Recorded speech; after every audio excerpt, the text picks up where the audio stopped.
can never have just one. Although there are many videos on YouTube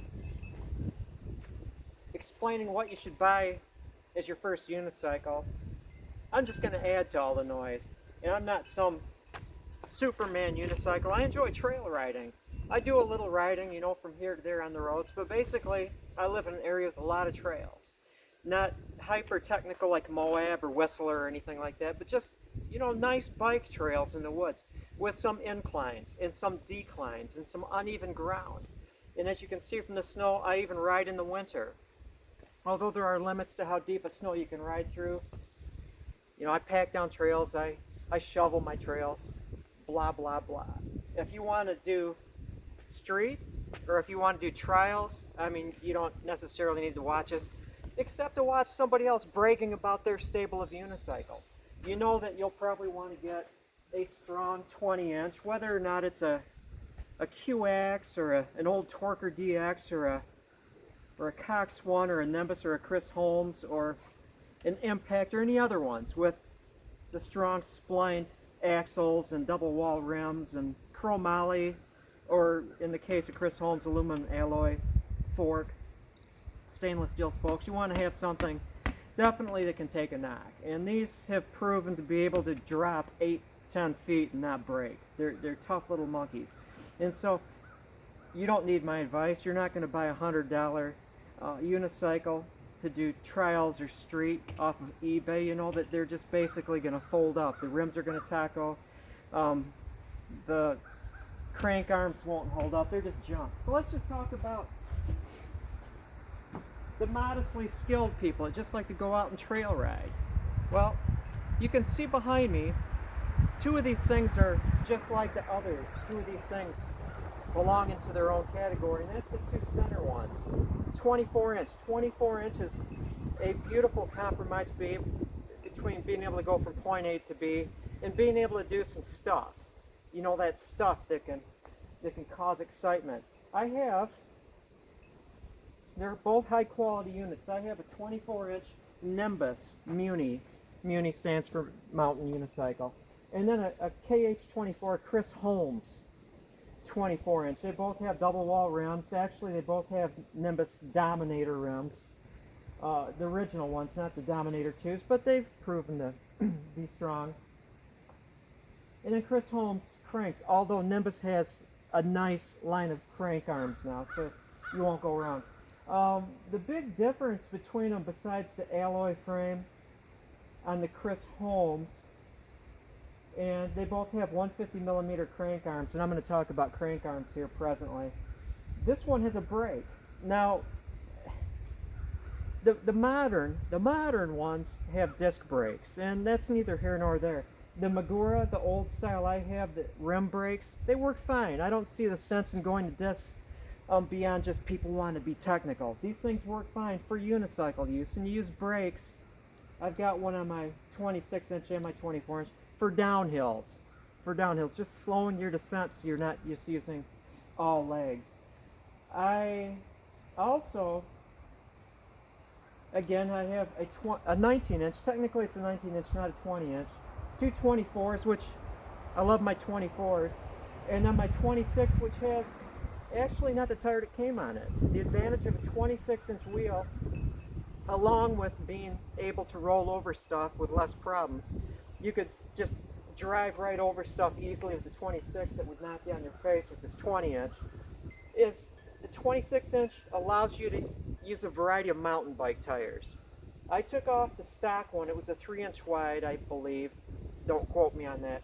Very heavy tire with a lot of inertia. And I put a narrower Maxxis High Roller on it that's got greater bite, which for hill climbing in the snow is necessary, because the impulse you put on it when you're standing up and really like walking up the hill can cause you to lose traction where that high roller doesn't.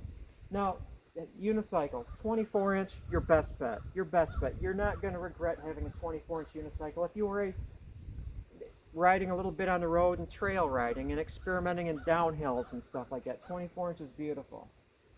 Now, the crank arms. I'm not sure what's on the Cox one, said short, maybe 137s, I have no idea, I'm just guessing. But I have 150s 150s, 150 millimeter between this point and where the pedal is. But this is nice because it also has a second hole in there for taking the pedal off and moving it back so I can have 125, so you get a smoother stroke. Now with my old legs, I like a longer crank arm, the 150s, not the longest, for torque and being able to balance when you're walking yourself over rough terrain. On this 26 inch, I have 165, 137. Haha, two different lengths. It's currently on the farthest one, 167. No, 165. Pardon me, which I like. I like because in my ground currently there's a lot of frost heave, and there's areas where there's hills and stuff with roots on them. I like the longer crank arms. Some people prefer shorter because it gives you a smoother stroke and you can pedal faster, but I like the longer ones. What you need to do along with your unicycle is get a crank arm puller. It's just a simple device, and a set of Allen keys, or Allen wrenches, which you should have for maintenance, because basically they're all Allen wrenched together.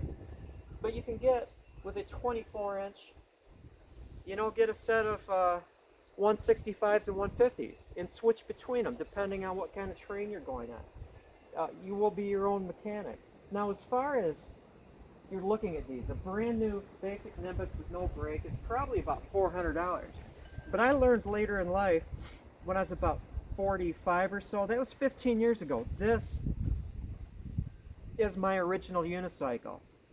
And I can attest to the fact that instead of spending $100 on a unicycle every time over the course of years, spend the $400 and you're going to have one that's going to last forever. This thing, if you notice the seat, is perfect for the hammer throw. And when I was learning on this poor abused unicycle, this thing, because I have really bad natural balance, it took me a long time to be able to ride, is I would get frustrated, and I can't count the number of times this thing went flying into the parking lot and also into my pickup truck, along with being thrown onto the ground and then stomped on. I know it's childish, but frustration. And yet, the wheel is basically still true even after being stomped on, although I'm pretty good at truing wheels. The forks aren't bent, this isn't broken. This thing flew many times 20 plus feet along with being stomped on. 15 years old. This is still probably my main unicycle, unless I'm going to other trail systems that are steeper and I need that brake right here. Paid $350 for this thing, I think 10-15 years ago, and it's still intact, it's still in beautiful condition. It's got a different paint job. That's the one nice thing.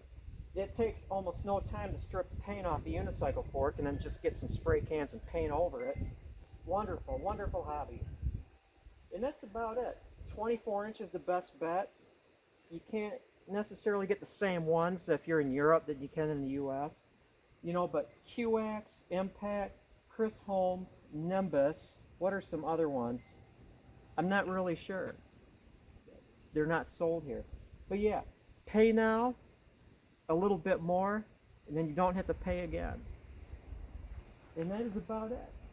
My little stable of unicycles. You also need to have dice valve covers. That makes them better. Have a good one.